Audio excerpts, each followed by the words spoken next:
When you break it down, though, in the Premier League, it is a two-horse race, isn't it? We get Manchester City leading the way, albeit they slipped up against Tottenham, okay, on 63 points. Liverpool in the Carabao Cup final on Sunday on 60 points. When you cast your mind back, Martin, to those famous tussles that you had with Arsenal against Manchester United, psychologically, what is it like to be involved in a two-horse title race? Well, I mean, when everyone was saying it looked like City, we're running away with this title with the number of points they were in front, it cast my mind back to the sort of 98 when we were, the bookies were paying out at Christmas. 10 points, 10, 11 points ahead, Manchester United, everyone felt, they do it every year, they're going to do it again, and we turned it around. And when I watch and look at Liverpool, something similar is happening. And to see Klopp celebrate the other night, that was a double whammy for them because the number of goals they scored was worth another point. So that's completely flipped it. So that game that comes up in about 5 games' time is a huge game, and everything in between also. And if you're on board City and it looks great from the outside, that's quite a blip for them. And everyone worries and fears that if we lose a game of football, how are we going to react? Are we going to get this thing back on the road? And it's a nervousness that you only can feel when you're on the inside of it. Having experienced that, I can see what's happening now. Liverpool look absolutely magnificent. Diaz, the new signing, looks fantastic, just slotted in beautifully.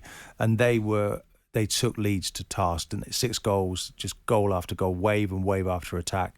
Liverpool looking really strong. I went with City at the start of the season. I won't waver from that, but Liverpool looking really strong right now. I mean, they are well aware, though, City, that Liverpool are breathing down their necks. You guys, if memory serves me right, cut the gap enormously on United, and they must have been super wary of you breathing down their necks.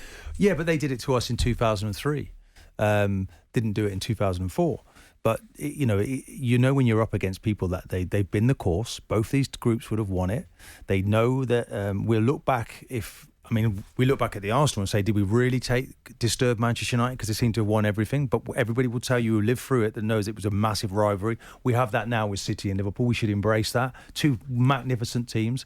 It's probably time for Liverpool to win it again, to really make that count, Jim, in terms of numbers. Because, if City win it again now, that's 3 out of 4 seasons. Pep looking really dominant. It could go either way. And when that game comes around, when they finally play each other, in 4 or 5 weeks' time, that's going to be a huge occasion. And by the time they do it, Simon, Liverpool could already have a trophy in the bank. Yes, League Cup trophy. Because they could win it on Sunday, quite conceivably. We're going to talk about that in a minute. But, psychologically, one in the trophy cabinet and going all out to try and pin back City. And a trophy that Man City have dominated over the last 4 or 5 seasons. I just think that what's happened is that Liverpool drew a few games and City got away with wins and built up a lead.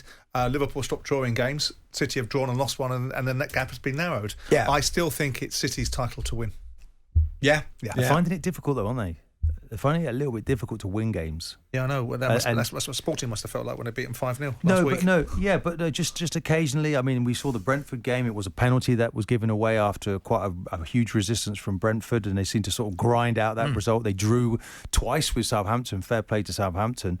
They only beat Chelsea by the odd goal. There's no harm in that. Beat Arsenal by the odd goal. Arsenal actually was the best performance of the season. And they were second best, if I'm honest, that day.